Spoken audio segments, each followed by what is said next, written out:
हमारे व्यस्त जीवन में ईश्वर की आवाज़ हमारे बीच, परिवारों में, समुदायों में, गांवों में, संस्थाओं में मुख्यतः दो तरह के लोग होते हैं। एक होते हैं जोड़ने वाले और दूसरे होते हैं तोड़ने वाले। आज के सुसमाचार में 3 ज्ञानी राजाओं का जिक्र है जो जोड़ने वाले थे। राजा हेरोद तोड़ने वाले हैं। 3 ज्ञानी राजा प्रकाश के प्रतीक हैं, वहीं राजा हेरोद अंधकार का प्रतीक है। जोड़ने वाले हर धर्म, भाषा, जाति को जोड़ने का कार्य करते हैं। उनका कार्य सुई का कार्य है। कुछ हैं जो तोड़ने का कार्य करते हैं। वे अंधकार के प्रतीक हैं। वे तलवार जैसे कार्य करते हैं। 2 जनवरी 2022 प्रभु प्रकाशना का रविवार। पहला पाठ नबी इसायास का ग्रंथ अध्याय 60 पद संख्याएं 1 से 6 तक। दूसरा पाठ एफेसियों के नाम संत पौलुस का पत्र अध्याय 3 पद संख्याएं 2 और 3 तथा 5 और 6। संत मती का सुसमाचार अध्याय 2 पद संख्याएं 1 से 12 तक। हमारी बुद्धि कितनी छोटी है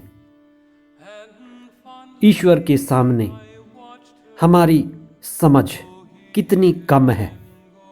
इसलिए ईश्वर के विषय में कुछ भी सटीक कहना ईश्वर की कृपा, ईश्वर की प्रकाशना और उसके स्वयं को प्रकट करने से ही संभव है।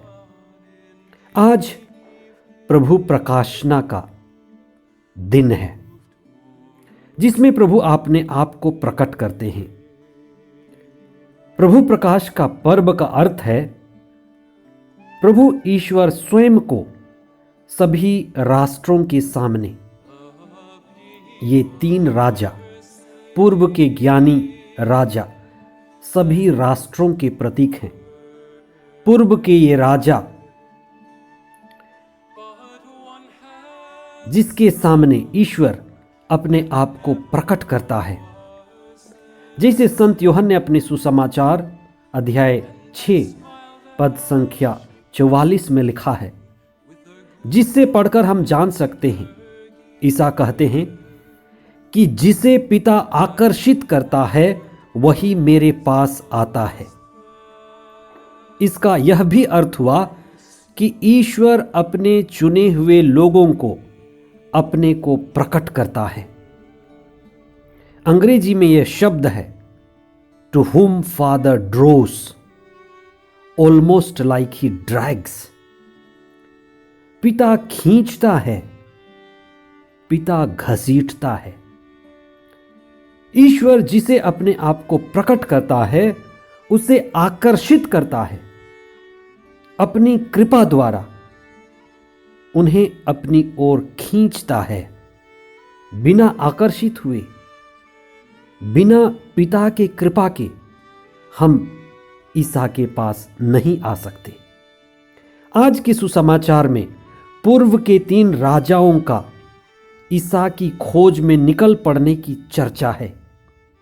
ये राजा थे, ये ईश्वर के कृपा पात्र थे। ये राजा ईश्वर की आत्मा द्वारा संचालित थे। ईश्वर ने उन्हें आकर्षित किया और अपने मुक्तिदाता के पुत्र को खोजने के लिए उन्हें तारा दिखाया। ध्यान देने वाली बात है, चिंतन करने वाली बात है कि ये गैर यहूदी राजा थे, फिर भी वे आत्मा द्वारा संचालित थे। संत मती अध्याय 2 पद संख्या 8 और उसके आगे लिखा है कि ये 3 बुद्धिमान राजा ईसा के सामने साष्टांग प्रणाम किए। साष्टांग प्रणाम कर उन्होंने ईसा का दंडवत किया। जैसे सिमियोन और अन्ना ने ईसा को मुक्तिदाता के रूप में पहचाना और वे ईसा के बारे में लोगों को बताए, ये तीनों राजाओं ने भी ईसा को मुक्तिदाता स्वीकार किया। इसका प्रमाण यह है कि ईसा वास्तव में ईश्वर के पुत्र थे। सोना, चांदी और लोबान का उपहार ले आने का बड़ा गहरा अर्थ है। सबसे पहले तो यह कि इस घटना के बाद राजा हेरोद ईसा को मरवा डालने के लिए ढूंढने लगा और ईसा को बचाने के लिए जोसेफ और मरियम मिस्र देश भाग चले। कुछ लेखक कहते हैं कि वहां वे लोग सोना, लोबान और गंधरस को अपने जीविका के लिए प्रयोग किए। ये उनकी आवश्यकता में कार्य आया। दूसरा अर्थ यह है कि ये तीनों चीजें राजाओं के राजा को भेंट दी गई थी। अतः ये राजा जो गैर यहूदी राजा थे, विद्वान थे, यहूदियों के इस बालक को एक मुक्तिदाता और संसार के तारनहार के रूप में स्वीकार किए। तीसरी और सबसे व्यवहारिक बात यह है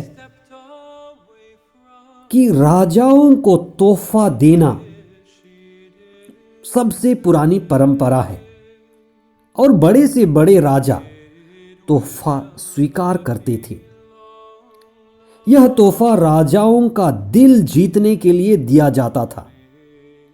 जब भी राजा को तोहफा दिया जाता था, राजा उस उपहार को स्वीकार करता था और देने वाले के प्रति अपनी कृपा दृष्टि रखता था, क्योंकि वह राजा था।